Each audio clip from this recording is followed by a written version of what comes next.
Oh, that looks so chilly, like the little frost or whatever's on there. I was Except like, sun. It's like it is some sun. Yeah.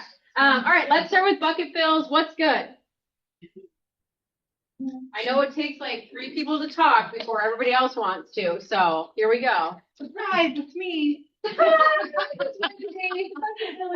I got a call The other day with a former client that has 2 referrals for me. Like, oh, happy day. That is a good thing. yay. Nice. Client gave you 2 referrals. Oh, yay. That's super exciting. Awesome. What else? What else is good? Everyone on Zoom can participate as well. We won today. Oh, No idea how, but Yeah, that's it happens real fast. Yeah. And Bethany's like, it wasn't that fast. It's gone for so long. I didn't say anything. She didn't say anything. I was just telepathically thinking. Oh, we love Chloe. What else? I feel like the market's turning back on. People Yeah. are waking up, Yeah, I would agree. getting going. I would agree. Kind of fun. Yeah. That's kind of fun. Kyle agrees. I had a client, I actually specifically had a client I sold a house in Steeplechase years ago, probably in Is that a town? Steeplechase, a little neighborhood in Plymouth, Okay. built in the 90s. I thought it was like a town. Built in the You know, I'm a city girl when I'm like, huh? Yeah, and the client I sold the house to reached back out yesterday, and I was pulling up their listing, and I looked down on the listing agent, and it was Joe Cashmore. And so I was like, oh, it's just fun to see his name Yeah. again and remember all those great times. And then yesterday, same day, I had a client reach out to me. I sold a house same year, 2012. I have not talked to her. I've been like the crappy, like no call agent. And she called me and she said, hey, come out and list my house. I don't know why I deserve it. I've been seeing your name lately. Like there was an agent on Grant Johnson's team, and I was like scrolling through. I was like, hey, I think that's Tony's listing. It's like, hey, I'm just touring. Tony Sarimpa's listing at blah blah blah. I was like, your name's out there from other agents from different teams. It was great. I was like, that's awesome. Those are good stories. What else? What else is good? Alex's birthday yesterday. Did you do anything fun? I had a great day yesterday. Oh, fun. People have seen So you got to play hockey with your brothers, and the Hughes got to play hockey together. Like it was a big sibling hockey day. Weekends are best. What else? What else we got? Derek and John, the weather is nice for you guys. Yeah, 70s, sun. I No, can no, confirm it's- weather has been great. Well, hey, over here it's cloudy. Oh, I feel so bad. I know. Look at you, you got a sweatshirt on too. You must have the I AC know. rolling. It's only 55 degrees. Awesome. All right, moving on. You want to talk about these a little bit? Okay, well. So starting tomorrow, we do have CE. If you haven't signed up yet, you still can. You can also come tomorrow. If it's full, we'll make room for you. You can sign up tomorrow as well. If You don't have to be like 24 hours in advance like the other CEs, right? Right. Okay. I just want to make sure that like, okay. Yeah. Cool. Breakfast is being sponsored by Pillar to Post, so come a little early, grab a snack, and join us for Level Up Your Business with ChatGPT. That's tomorrow. That's from 10 to noon. And then on the 15th, we have 2 classes. The Minnesota Housing CE class, that one you do need to sign up for. So if you want to go to that one, sometimes they close it, sometimes they let you in. It kind of depends on the person. So if you want to go to that class, I would say make sure you sign up for the Minnesota Housing class. That's not through us, so they have their own system. And that's So not fair housing, right? not fair housing. How do you know if you're signed up for that? You could sign up again. Okay. I don't know. I don't have access to their sign. So when in doubt, sign up again. So I'm assuming I signed up. You know what I mean? I don't know if I was got- asking for a friend. I think I got a confirmation when I signed up for that one, so you could double check that. But that one's at 10. Great North Title, thank you, is sponsoring breakfast for us on the 15th. So come a little early and grab a snack for that. And then stay for the home warranty, a deep dive. I did add the course number on here because we did have them out last fall. So if you renewed, so if you're in your 2-year cycle, you probably already have this class if you took it last fall. If you renewed in June, you can take this class again. So do check your transcript prior to signing up for that class, potentially for this office. So those are the ones for the 15th. Then we have the required module next Tuesday. Oh, I'm so sorry, Lydia.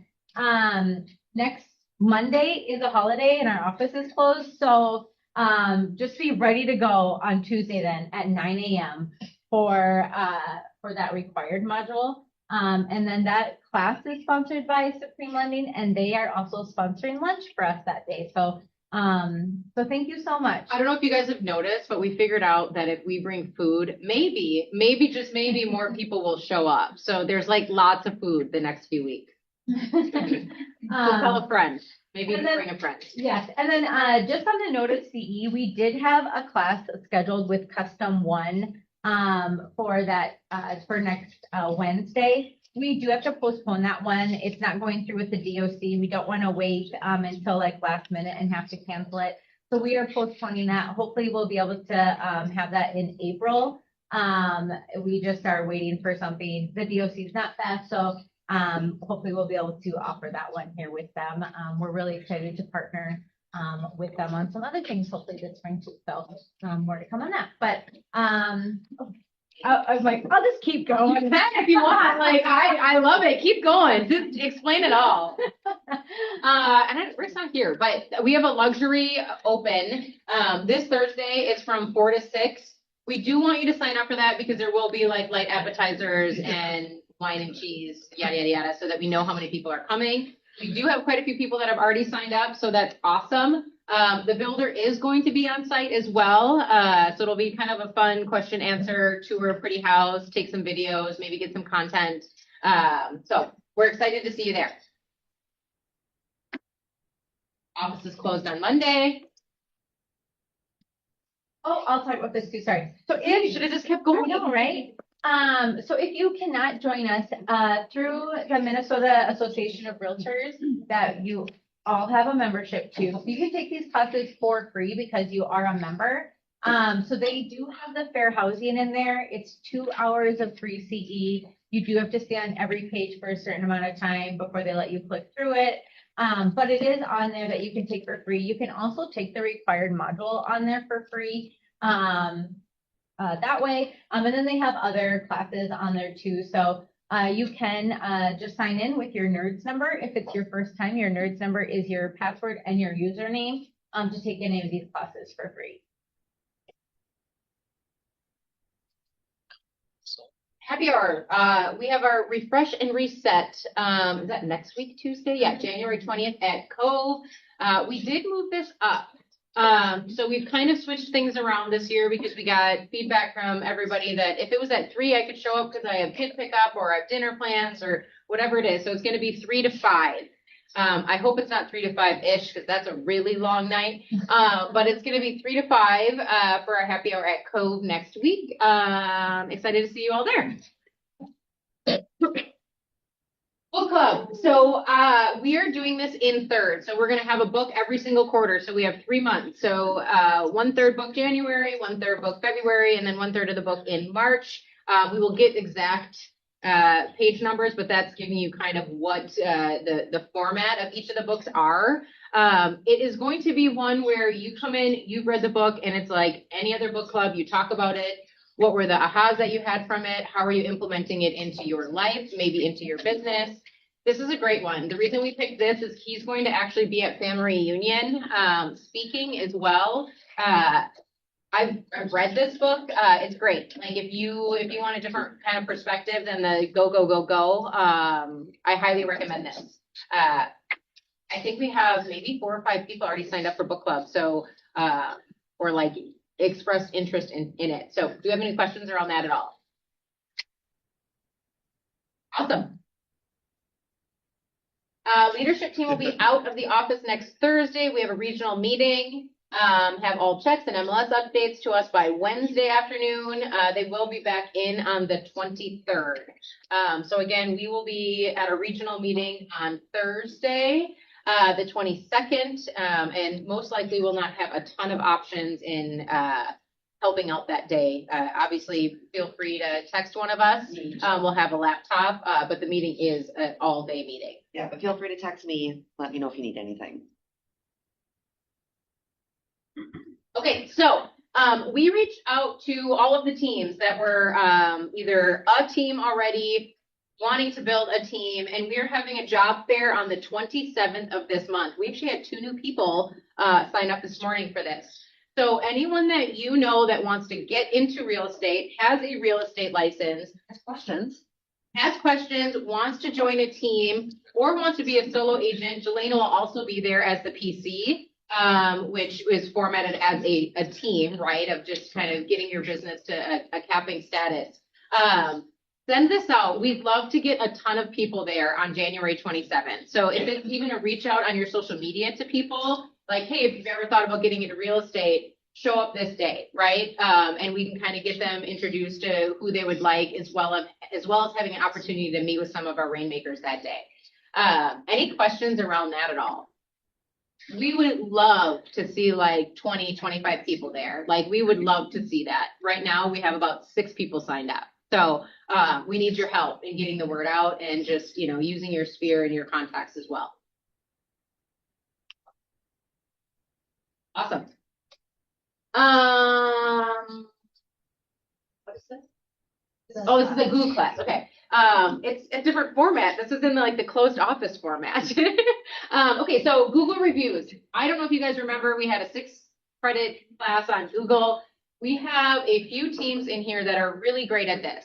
And we have the director of operations going to be teaching this. So if anybody knows what they're doing, it's these 2. I love our rainmakers, but I'm saying if there's someone really great to teach this, it's Courtney and Jess. And there are different nuances to this. And you guys actually had a contest last year to get your reviews up. How many reviews do you guys have? 300?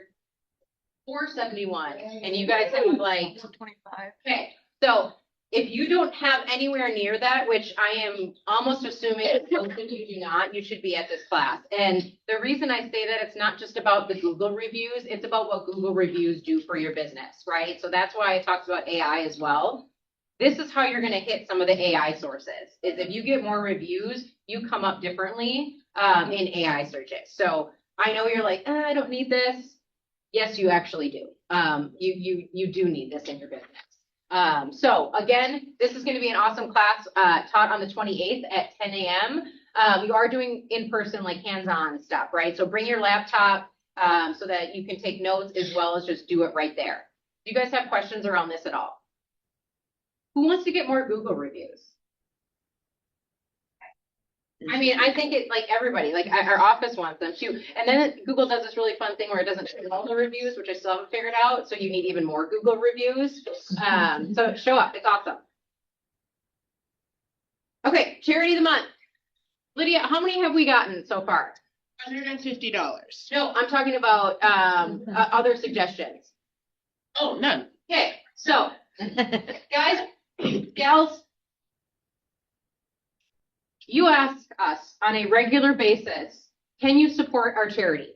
I'm not exaggerating on this. It comes up often. We have this thing we're really passionate about. Can you do this? We listened again and we're like, hey, you know what we're going to do? We're going to have a month for each charity because we find this important, because we listen to you and find that it's important to you. And we have talked about this now for 3 weeks, maybe even, 3 weeks. Nobody has submitted a charity to us. I'm a kind human, but if you come up to me in the middle of a month and say, hey, I have this thing, can you help us support this charity? I might freak out and use Heather's no button and be like, no, I wouldn't do that. But reach out, sign up, tell us what your charity is so we can actually plan this and be really resourceful and helpful. So again, it's not something that should be daunting on you. It's us trying to help you is quite honestly, and also make an impact in the community and what's important to you. Right now, our goal is 5,000. We have 150 for our local fund. So our charity this month is actually KW Cares Local Fund. That local fund goes to agents that are in need. So something happens in their life and they would need, some sort of boost. It's our agents within this market center. That's what that helps. So it's not just like random money that is sitting there. It's truly if something happens, like a fire, a loss of job, a sickness. Those are all things that can go towards. Do you guys have questions around that at all? Does anybody have a charity that they're thinking potentially about submitting and just have not yet to the form? Raise your hand. 1, 2, 3. On behalf of Ben, he has 4. Okay, so we've got 4 months. Can we start doing that? And if anybody has a February one, we would love to get ahead of that in February if there's a walk, a run, or anything like particular. I tried to look it up, like what each month was, like awareness month. But let us know. Otherwise, we might just pick a charity for that month. Cool? The t-shirt. Do you want to do this part? Sure.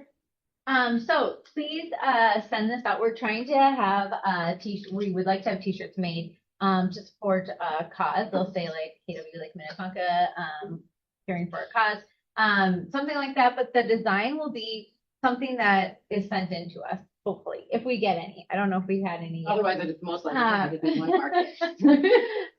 But when we do different events, right, then we will all have these t-shirts. They'll be really cool. So if you know somebody creative in your life or a kid or somebody who would want to submit their drawing, please do so by January 30th. Our ALC will vote on them then on February 3rd, and we'll get those made. And we would like them to be under the age of 18. So like it's fun to have a kid like draw it and their perspective as well on what a cause is and caring for a cause, right? So it's kind of like widespread of like helping others. So if they ask like, what do you want? Or what do you mean? That's what it is. So think of anything in regards to charity for a kid to actually draw a picture of. It'll be kind of fun to see what they come up with. Questions around that at all? Okay. This one we talked a little bit about. So Sales Rocket is getting put on by a few other KW offices. However, they have invited us to be a part of it. It is 6 weeks long, so it's 6 modules. They're all day classes. I believe it is $7.95 for this. It takes you all the way from beginning to end of running a successful business, right? It talks about skills. It talks about scripts. It talks about buyer presentations, listing presentations.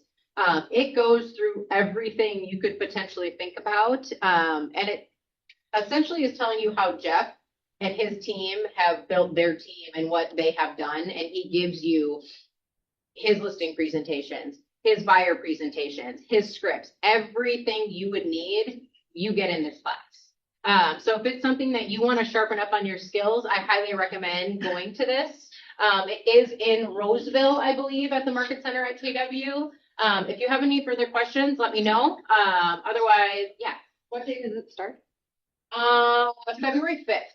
And then it's the 6 weeks after that. I think it ends on the 12th, March 12th.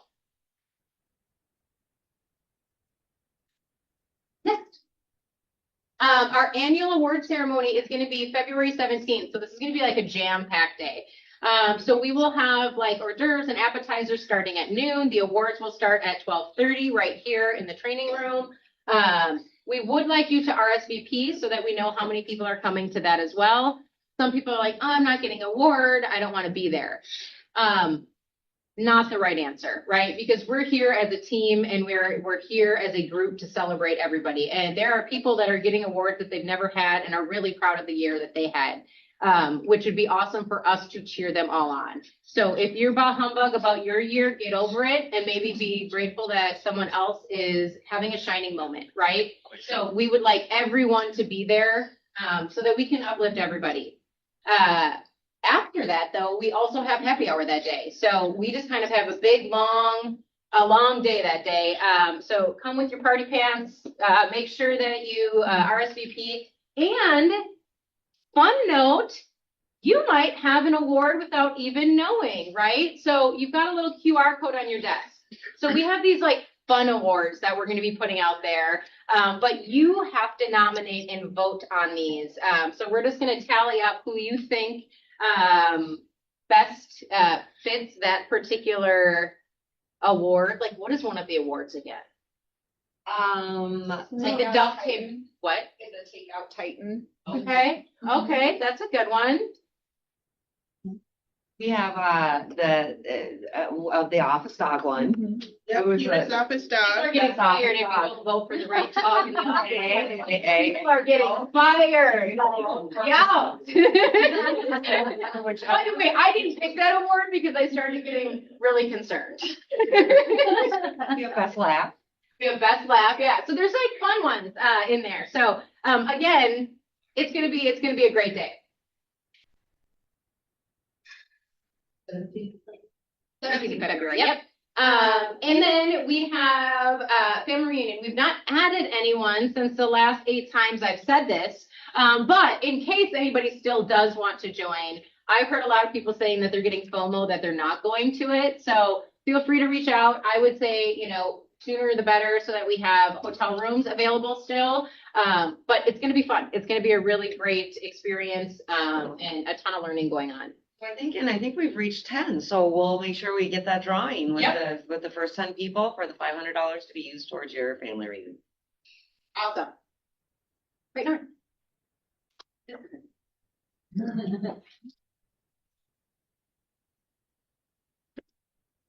Oh, I see swag. I heard you guys like competition on this podcast. Sure do. All right, I'm Britt with Great North Title. First off, I just want to thank you all for your support and your partnership. We get to do what we love because of you guys, so thank you so much for that.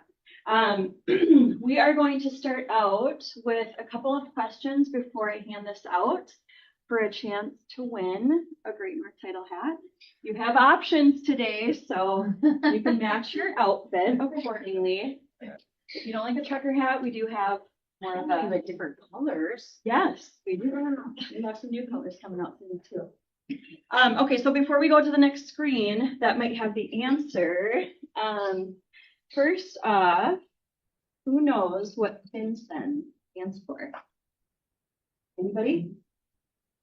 Is that like an actual word or is that like an acronym? FINCEN.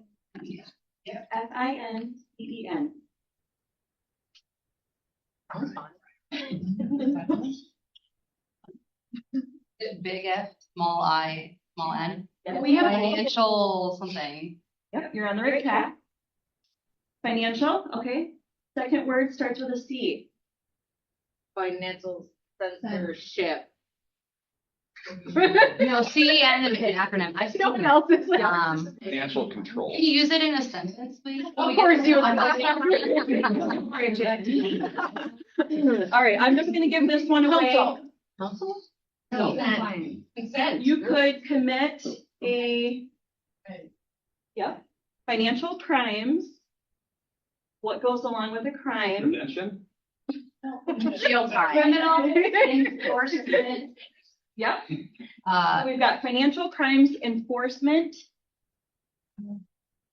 Financial crimes enforcement, N. N. Negotiations. No, Not that word. no, that's it. Oh. You got it. Great. Come on, pick up your hat. You sure do. Let's give her a round of applause. All right, my next question Get a is, when does FinCEN come into play in real estate that will affect every single one of us? What is the date this year? First. It's in January. March 1st? All right, come on up. Oh, so you did know what it was. We'll be learning. Yes. This is Always March newer 1st. information. You March guys 1st have probably always. heard whispers about it. We've kind of held off on presenting about it just because the government is still kind of figuring things out. And so we're just taking in that information as it's provided. So we can go ahead and go to the next slide here that had all of the answers that we were trying to find. Yes. So who here has a cash transaction, a cash buyer, or dreams of having a cash buyer? No hands? Everybody? Okay, so this applies to every single one of you if you're going to have a cash buyer or accept an offer from a cash buyer. Let's go to the next slide here. So big things are changing in real estate again. First, it was the 1099 that title companies were required to report to the IRS for. Next, there was FIRPTA. So now we have to report on foreign status. And now FinCEN. So the government has added this requirement for all title companies. So it's not just a Great North thing, it is all title companies.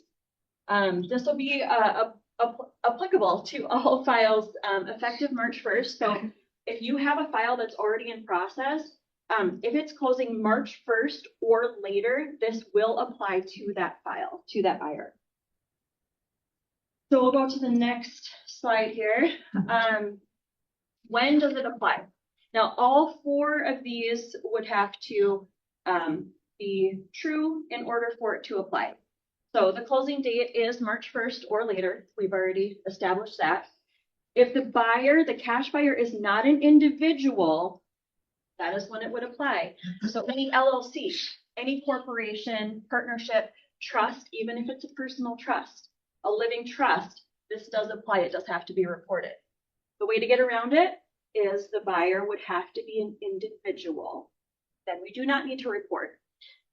If the property is residential, so this will apply for any residential property. If you have a cash buyer that's purchasing a commercial property, it doesn't apply at this time. That could change. But right now, it only applies to residential real estate, even if it's a 1 to 4 family home, so up to 4 units, and it's not financed. So the other way around it is if your lender would approve the buyer to close in a trust and they're getting financing, we do not need to report to FinCEN.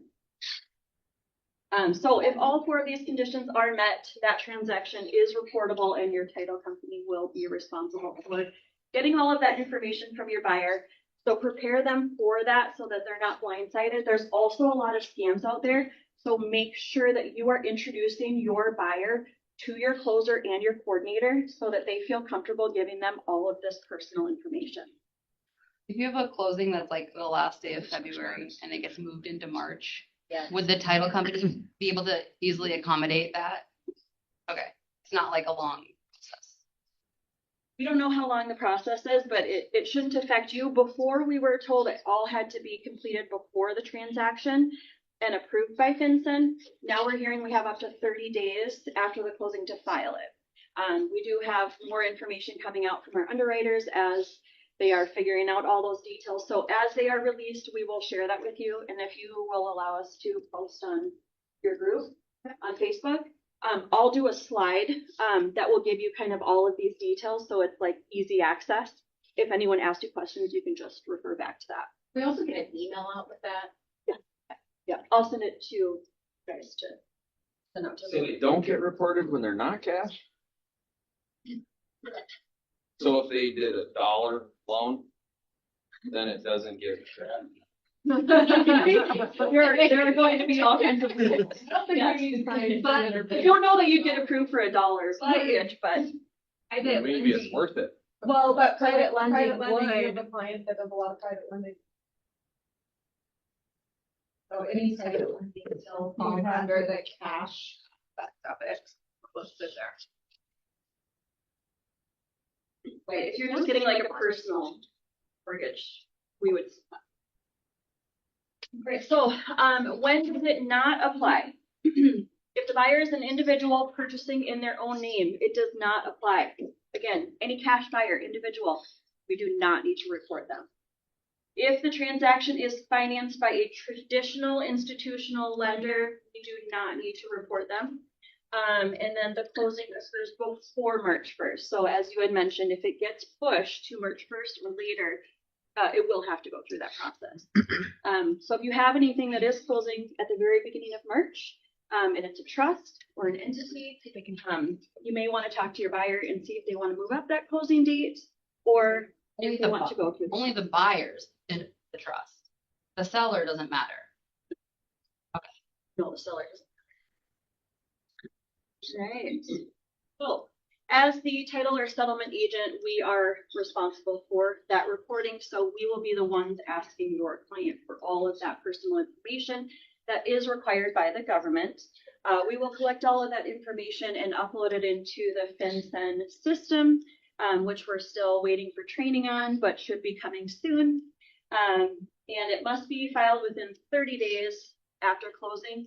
It is probably going to be part of our process to complete it right before the closing occurs, because if it gets denied or we're missing information, it may be more difficult to get that information if they already got the house.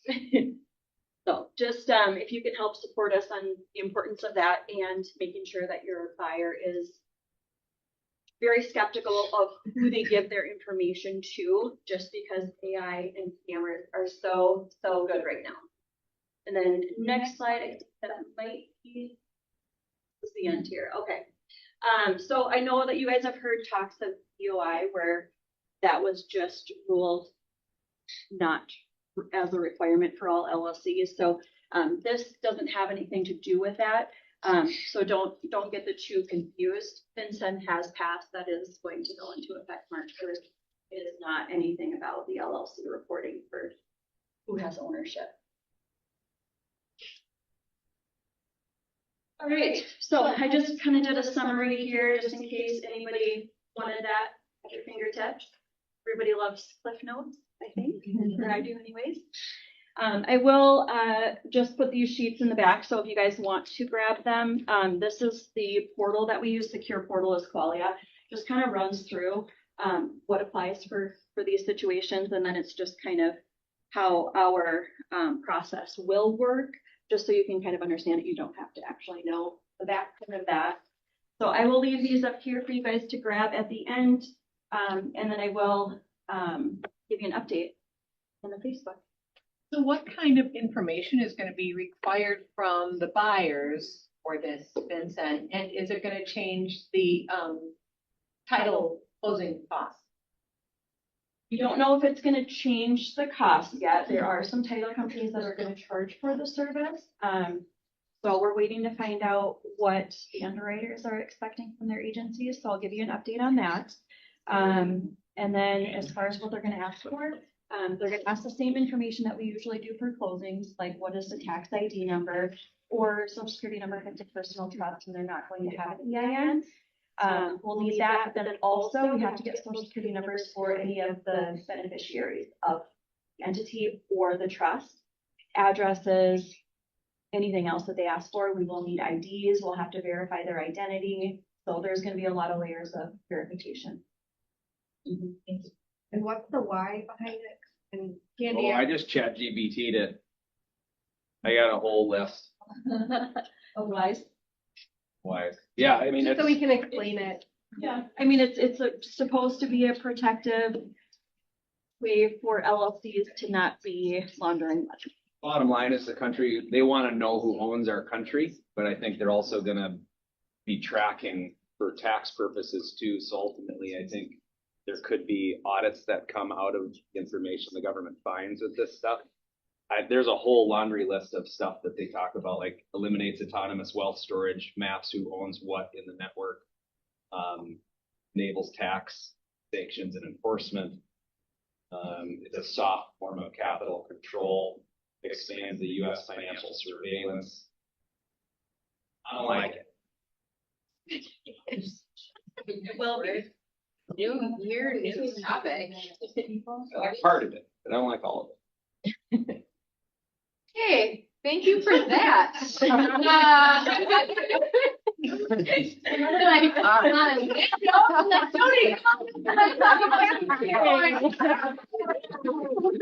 a pretty good segue. Actually. For setting the stage. Where do you go from here?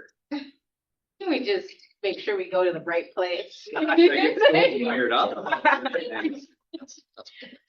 Okay, so we are attempting to do agent interviews. Watch out, that goes down really fast. Agent interviews or panels, because again, everyone was like, we would love to hear from other agents, mega agents, different perspectives. Tony, I mean, the whole title of this was like modern investor, right? So you've been an investor for how long in different arenas? So tell us a little bit about the arenas that you've invested in real estate, everything. Then that can kind of segue us into where you're investing now, why you're investing there. And again, with this is one perspective from one human being, right? So, Not necessarily the right one. well, I think people, they're like, oh, I wouldn't do that, or I would. Again, it's we want to give you perspectives from a ton of different people throughout the year. So, go. So I started investing I got my introduction to it in 2001. Inherited a property that I decided to rent out.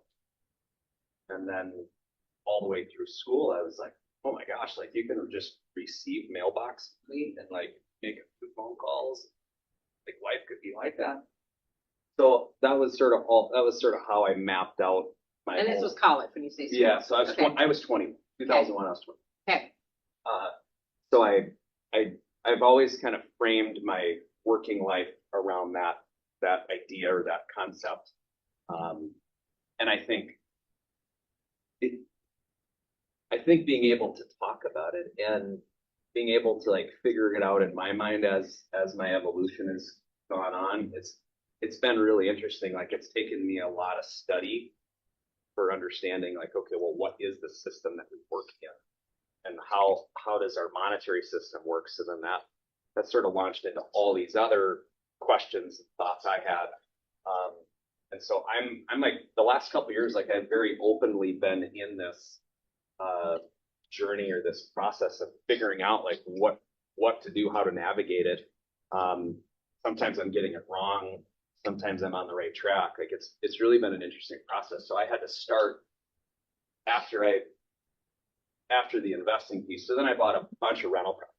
Like, oh, well, most of the millionaires have been built in this country on some form of rental real estate, whether it's commercial or land or whatever. The hardest part, I think, that I've started to realize is in that pursuit of rental property, there's a few things that you can't control.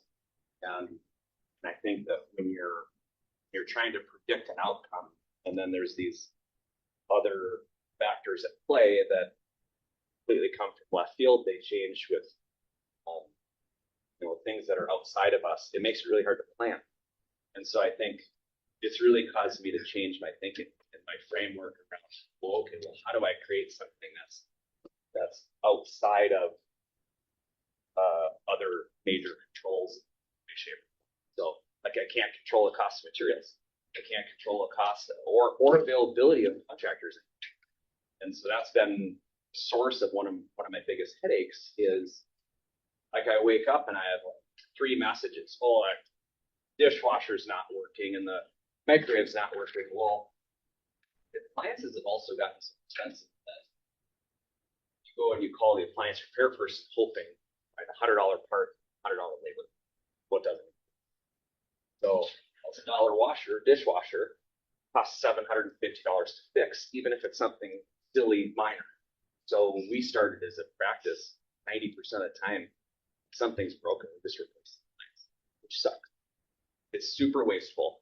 I don't like. I mean, I just imagine like this whole junkyard full of these appliances that are 95% working, but we have some stupid part that doesn't work, or you've got a manufacturer that has product new that they still produce. You've got one that's 2 years old, and you can't get parts for that one, even though they still make it right now, but they don't make the parts available. So then you're forced to go buy a new one.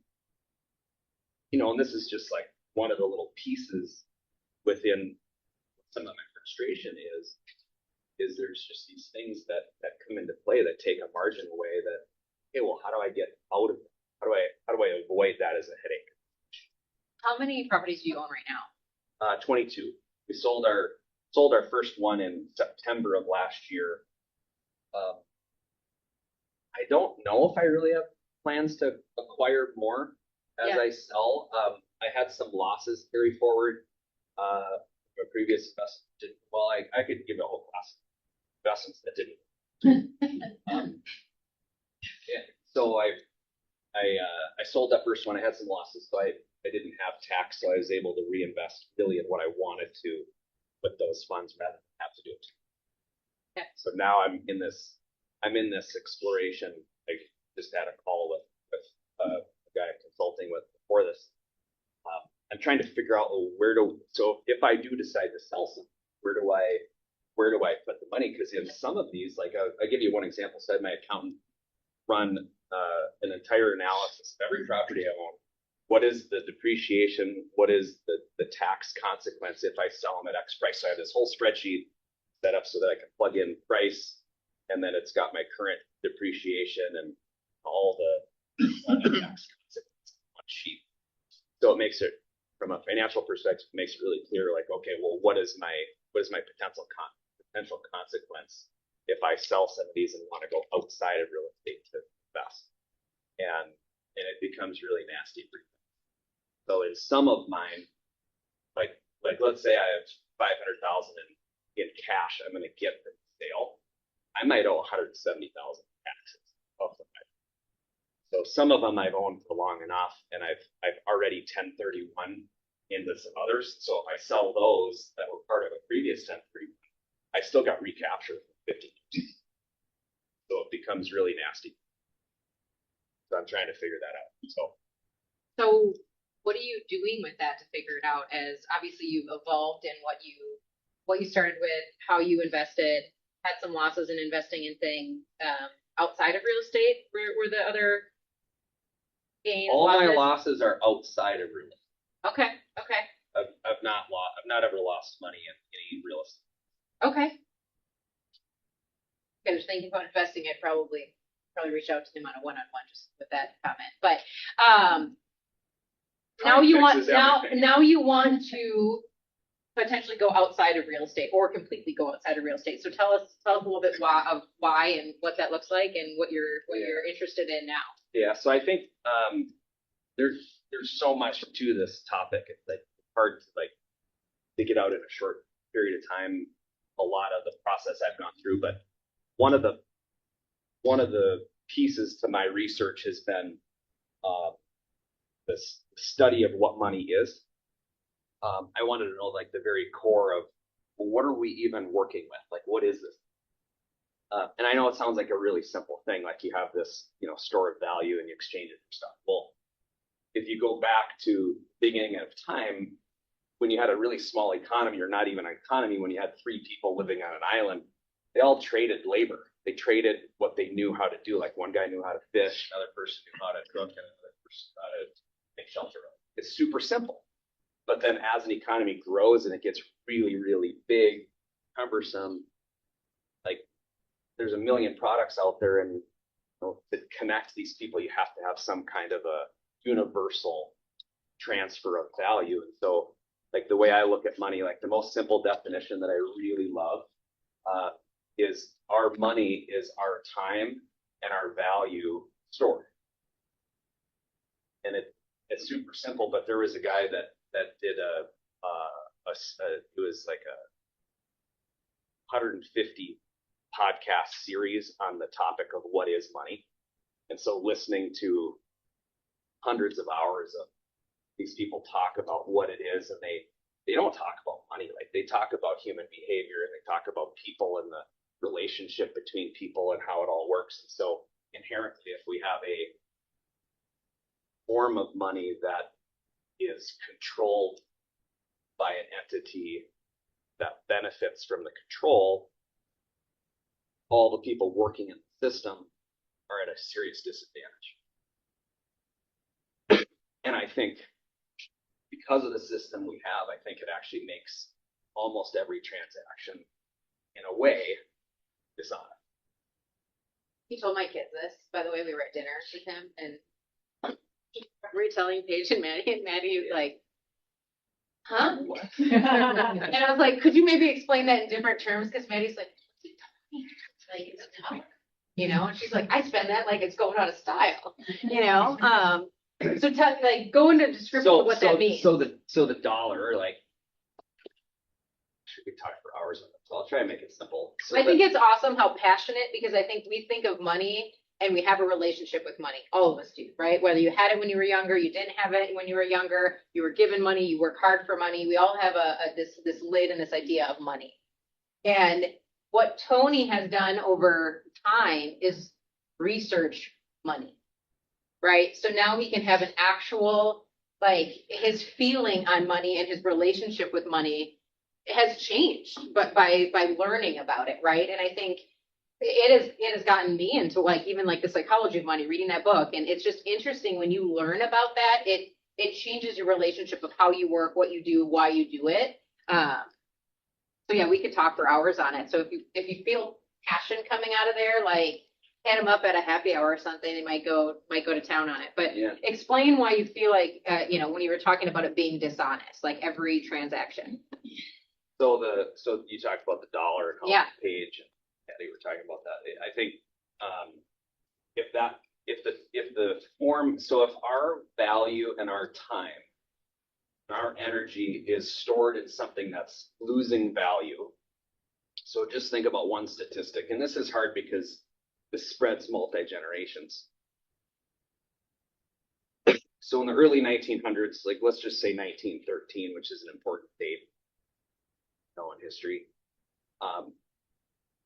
In 1913, a dollar was worth $1, but today that dollar is worth 3 cents of what purchasing power that dollar had 120 years ago, 150 years ago. So that dollar, and that's over 3 people's lifetimes. Okay, so that's not like, we can't see it when we're living here and we're 40, 30, 40, 50 years old, 20 years old, whatever. We don't really see it on that scale. It's really different because it's our length of time just as a compute. So if you look at it over that 115-year period, like, wait a minute, like if you're trying to create multi-generational wealth, you're trying to create like a charity, or you're trying to create some sort of company or thing that produces value over time, if it's going to lose and go down by 97 or 98% in 100 years, well, how do you future-proof that? How does that work? And so like I've been seeing this in real estate and how taxes and insurance and repairs are pushing me out of ownership in my rentals. And so I'm like, oh my gosh, it's eroding right underneath my feet. I can't do this way anymore. Like, it's not sustainable. It might be sustainable in my lifetime, barely, but like I think about my kids and their kids, how does it all work? So I think it's inherently dishonest in a transaction that exists on a system that's eroding, and we don't control that supply. The whole issue is that supply is infinite. Like you've heard of quantitative easing, you've heard of quantitative tightening. And if you haven't, that's okay. Has everyone heard of those terms? Like, do you understand what those are? Essentially, the government either increasing or decreasing the supply of money help manipulate how we transact. So they're like if you look at, and I don't know who these people are. Like, I know that the Fed is an independently owned organization that is outside of our government. It was originally created by Rothschilds, other large, longer families, JP Morgan, was right at the very center of it. So there's so much history with all of it. It's, oh my gosh, this topic is just so rich and so full of He these looks like a kid that like just woke up for Christmas to an entire like Christmas tree of gifts right now. Your eyes like.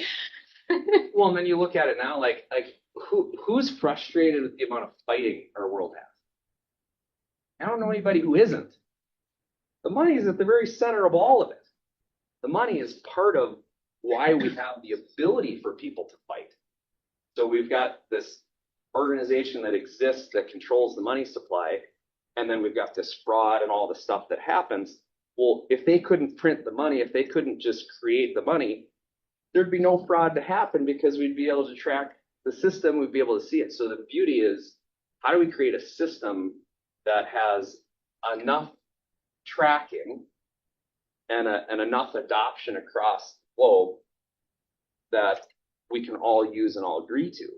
So, and I think we're in the midst of a change, and I don't know where it goes. I don't know exactly what system we end up with, but if it's the current powers that be, then it's going to be a highly regulated, very controlled system, like what we were just talking about. This in whatever, I can't remember. Yeah, if like that is part of the layer of this financial control. Now, part of that's probably good because we don't want China coming in and owning our entire country. Like, we don't want that. We don't want them to control our farming. We don't want them to control what pesticides and what chemicals are used in our food. Then we're not talking about money. We're talking about the world and how we work together and how does the whole system work so that we have an honest world. So I think that's part of why this whole topic has just grabbed my attention more than anything else I've ever studied. And the topic is moving towards what for you? I want to form a passive income that works. Okay. I want all my time, energy, and value stored in something that works far beyond my labor could do. What is that? What is that for you right now? I'm figuring it out. Okay. I think it overlaps a lot of different things, but I think the whole topic that caused me to start studying the idea of Bitcoin and what it was and the system that it is. And that didn't just come out of thin air after the 2008 financial crisis. It did show up then, and it was launched then. But it was thousands of years of development of a lot of different people's ideas, and so far it seems to be one of the best solutions that covers a lot of the different things that an honest form of money needs, like a form of money that God would have. Okay, so what would you explain Bitcoin as? It's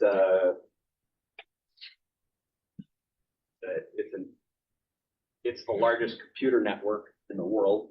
Very simply, it's an open source ledger of every transaction that exists within the system is open to anyone to see it.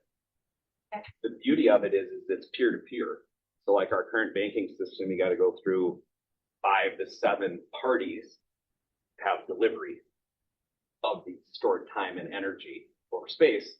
But with Bitcoin, it is 2 instead of 5 to 7. Just 2. More than 2. Yeah. I can send it to you. You can send it to me. There's a very small fee in the transaction, but it's nothing like our current banking system. And that transaction settles in 10 minutes. Longest it'll take is 10 minutes. Try to send an international wire through instant. It takes 7 to 10 days. It might even get held up in customs somehow because they pretend that it gets brought on a boat. I don't know. Okay, so we just opened up along the way. So many different questions, I feel like, for people, right? Like, we have a very short period of time. So I want, what questions do you have for Tony just in regards to, okay, yep, there we go. We'll start over here. Could you please share some of the podcasts that you listen to? For the Robert Breedlove. Robert Breedlove is the creator. Okay. And he did a series called the Michael Saylor series. A name to understand in Bitcoin is Michael Saylor. He's like, I don't know what he is, but he's the most outspoken business owner leveraging, creating things off of this Bitcoin. Just one of the most fascinating people I've ever listened to. So it was a What is Money? The What is Money show, yeah, created by Robert Breedlove. So my suggestion would be go back to the first 9 episodes 1 through 9. They're 2.5 hours each, and it's literally Michael Saylor just like, he basically describes the history of the world and how humans evolved and worked together. Like, it's so fun. It's so fun to listen to him. He's just an incredible. But that was another book to read is The Bitcoin Standard. 90% of that book is about the history of money. The last tiny little 10%, they just start touching on Bitcoin. Wendy.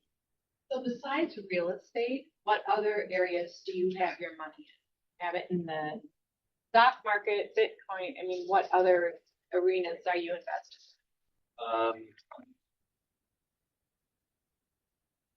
I like real estate. I think certain parts of the stock market are okay. I'm really passionate about Bitcoin. I think there's a lot of different places it can go. Like, I think when you start bringing up Bitcoin, a lot of people start bringing up gold and silver. Gold and silver just inherently have a storage and a transfer issue. Like if you go buy a gold bar or a silver bar and then you go sell it, you got 10% haircut off the top just for them to take it.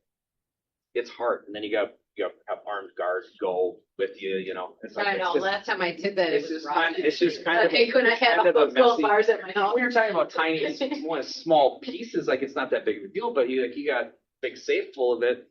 Like I have a close friend of mine that's got a safe full of gold. That was the thing he started realizing when he started studying money. He was like, the only thing I can really wrap my head around is this, you know? And then he started further down the Bitcoin journey, and it's like solves so much more than what gold, silver. Yeah, there's a lot of different things. I think there is a level of diversification, people will say, but I think that apparently also has some major issues. If you go and invest in the stock market itself, you're going to stay at best, you're going to stay on par with purchasing power. So if it goes up by 15%, everybody feels really good about it, but no one studies money enough to understand how much purchasing power you're using. So if you track stock market over the last 30 or 40 years, you're exactly on par with purchasing. So you personally don't have much in stock, mostly Bitcoin and real I estate? never said that. No, no. I'm spread out plenty well. I'm starting to be more concentrated. It's still in process. I was just curious, as someone who's studying money, where are the places you're choosing to put your? Yeah, I think everyone has to answer that question for themselves. Like, I don't think there's one right answer, because it depends on what you're going to do with it. What do you need? How much do you have? I think there's a lot to that. I think the right answer is diversity. Maybe that's just the safe way, and that's a cop out to say I'm not going to study enough, know what I should do for me. That's how I would respond to that. I remember when I opened up with savings. Any other questions for Tony? We got it. Yeah, one more question. Before you make a decision on investing or selling, moving money, do you start with have a certain either a consultant or your CPA or like for the people that you talk to, because one thing can affect Everyone. There's probably 15 different major people I talk to first. would you recommend for a novice investor? What 3 people would you recommend having on your call list? Yay. Yeah, I put Tony on there. Well, I think if there's, I think a CPA is necessary to talk to, but I think a lot of people immediately go to the financial advisor. They're inside the system. They're inside. I have not met a financial advisor that knows more than I do about money or the history of the world. I've not met one. I'm not saying I'm smarter than them. I'm just saying they've not studied that part of the world. For the most part, they go to school, they have these degrees, they have this stuff, but then there's another entity that runs the research on the companies they should invest in, and then that advisor hardly really even knows anything about a lot of those companies, but they rely on another person's. So it's like this telephone game of investment advice. Like, I'm not paying 1.5% for that. That's a joke. Those jobs wouldn't exist if we didn't have fake money. We wouldn't need them if we had a money that held our labor, our store of value, our time in an honest way. They wouldn't be needed. Never existed before our fiat money. Fiat money is fake government. US dollar. And every other country's created a fake too. Did you guys find this fascinating, helpful? Does anybody want to learn a little bit more about money and why and all the things? Because I sure do. Definitely hoping you're gonna be at happy hour. Well, thank you for doing this. I think we could probably have you millions of different times talking about it. And again, if you have questions, you're always, you're always open to answering them or talking about it. I love being challenged with it too, because I don't know very much on a lot of things. Okay. If somebody's got a different idea. I'd love to hear I'm it. like, okay, I don't know if I'd agree with that, but he does absolutely love the challenging piece. So let's give him a round of applause. And again, feel free to reach out to him. Maybe I'll get some of the podcasts and send those out. We have Profile Who Wants to Chat, brought lunch. So let's welcome you guys up. So since everyone's brains are full now from the previous two presentations, I am going to keep this super short so that everyone can eat lunch and we're over time. So we have all of our amazing products that we've had, including newsletters. We have QuickBooks bookkeeping now, and then this year we are launching packages that are going to be marketing for not only real estate agents, but also small businesses. So, which is going to incorporate blogs, newsletters, social media, landing page, and all incorporated to rank in ChatGPT and AI searches. So that is what we are launching this year. And so if you have any questions or want to hear more about that, let us know. So you could manage an agent's entire social media, and they could have social media, and they could have posts, and all of that would be done for them. Yes, we have that right now. Yes. You have that right now. Oh, okay. What we're adding is like, so different packages, so more group packages, and then like just small businesses in general, so outside of real estate, anything like that. We can talk to our vendor partners. Right. Yeah. Yeah. Everybody enjoy your lunch. Can they just, you can go to Profile, find it, and see that you have your different packages there, everything that's available, reach out to you, and. And Whitney and I are here each of us are here one day a week, so twice a week. We're over there. And our info at the bottom here. These are the time. Yeah, for sure. I think this was to my calendar. Yeah. I'm sure. Yeah. Any questions? Thank you guys. In my eyes. You want to know, don't you?